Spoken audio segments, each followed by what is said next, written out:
આ મહિલા પીએસઆઈને તુમાખી હતી કારણ કે આ મહિલા પીએસઆઈએ ખાખી પહેરી હતી। આ મહિલા પીએસઆઈનો ભૂતકાળ પણ ભવ્ય છે, બદનામ ભૂતકાળ છે। અનેકોને પરેશાન કરી, અનેકોને રંજાડી, અનેકોને લૂંટ્યાની ફરિયાદ માધ્યમો સુધી આવી રહી છે। પરંતુ હવે આ પીએસઆઈ સસ્પેન્ડ છે કારણ કે એક પ્રજ્ઞાચક્ષુ વ્યક્તિને એટલે કે અંધ વ્યક્તિને ઢોરમાર માર્યો હતો। પરંતુ હવે નવા ખુલાસા થયા છે, તેની વાત કરવી છે। વૈષ્ણવજન તો તેને કહીએ જે પીડ પરાઈ જાનાને રે।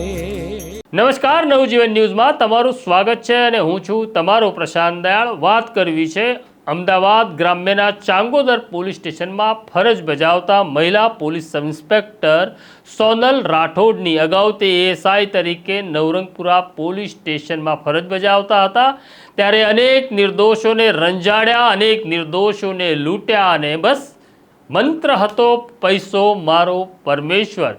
એએસઆઈમાંથી પીએસઆઈ થયા પરંતુ માનસિકતા ન બદલાય અને ઘટના એવી ઘટે છે કે અમદાવાદના પંચવટી વિસ્તારમાં એક અંધ વ્યક્તિ, જેને અંધજન મંડળે એક નાનકડો ગલ્લો બનાવી આપ્યો હતો ગોપાલભાઈ નામના પ્રજ્ઞાચક્ષુને।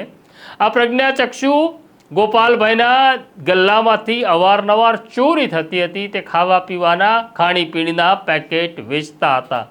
તેમને ત્યાં કોઈક આવે છે, તેમને એવું લાગે છે કે કોઈક ચોરી કરવા આવ્યું એટલે તે પોતાનો હાથ ફેરવે છે અને હાથ 7 વર્ષના એક નાનકડા બાળકને વાગે છે, જે પિતાની સાથે ખરીદી કરવા આવ્યો હતો। બસ આ જ ભૂલ થઈ આ ગોપાલભાઈની, કારણ કે જે બાળકને હાથ વાગી ગયો તે બીજો કોઈ નહીં, પીએસઆઈ સોનલ રાઠોડનો હતો।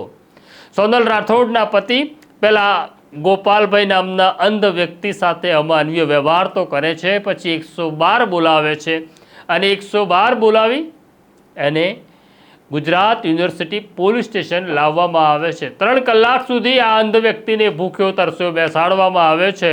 પછી સત્તાનો તોર હતો આ સોનલ રાઠોડને, તે પોલીસ સ્ટેશન આવે છે, અંધ વ્યક્તિને ઢોરમાર મારે છે।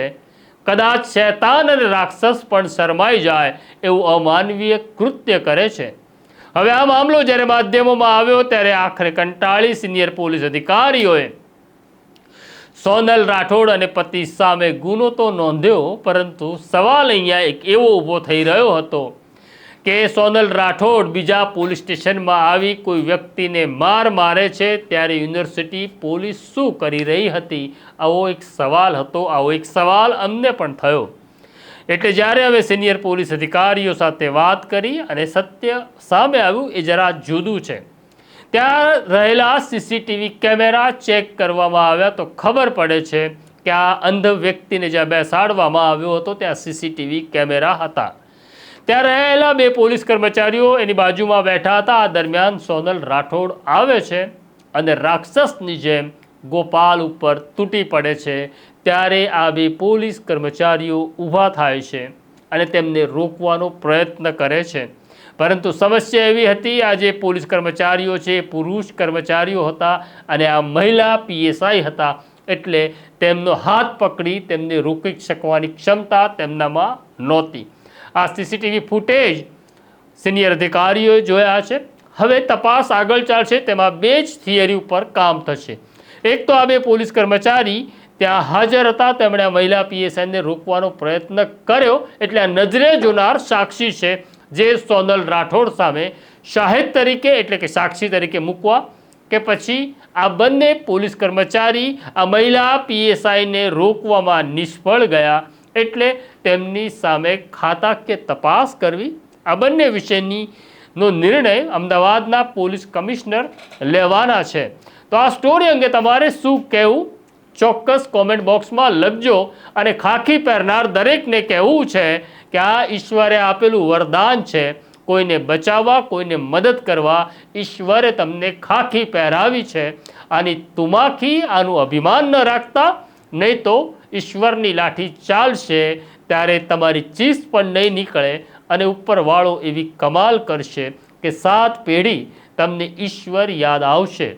તો અત્યારે મને મારા સાથી અબુઝરને રજા આપો એ પહેલાં અમારું બેલ આઇકોન દબાવી દો। નમસ્કાર.